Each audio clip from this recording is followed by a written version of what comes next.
องค์การอุตสาหกรรมและการค้าเมืองพีนได้จัดพิธีทำลายสินค้าหมดอายุและเสื่อมคุณภาพ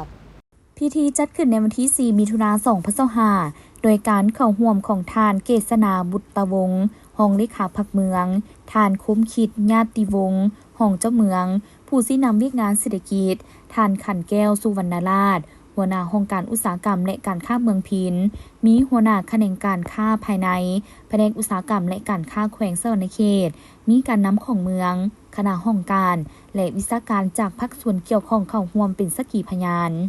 ท่านขันแก้วสุวรรณราชหัวหน้าองค์การอุตสาหกรรมและการค้าเมืองพิณได้รายงานว่า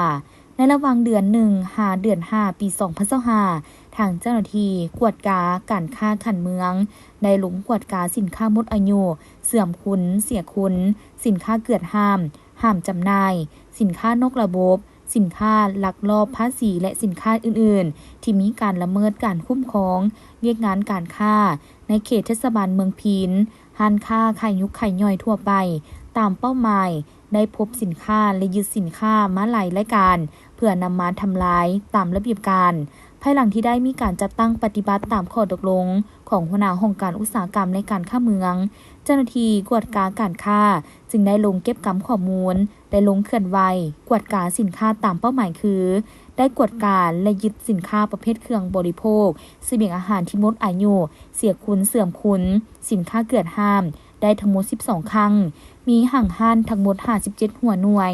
ในนั้นมีสินค้า119รายการมูลค่ารวม26ล้านกว่ากีบสินค้าบางรายการแม่นได้ทิ่มและทำลายไปนำเนื่องจากมีกลิ่นเหม็นและแตก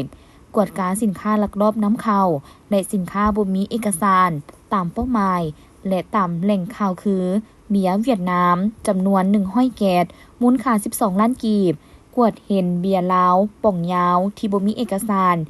159แกดมูลค่า50ล้านกว่ากีบเบียร์สติน9แกดมูลค่า1ล้านกว่ากีบทั้งองค์การอุตสาหกรรมและการค้าจะได้ทำลายสินค้าจำนวนดังกล่าวที่ยึดมาได้โดยรูปแบบการทำลายแม้นจะได้แกะถุงถอกเทและจุดเผาในบางรายการ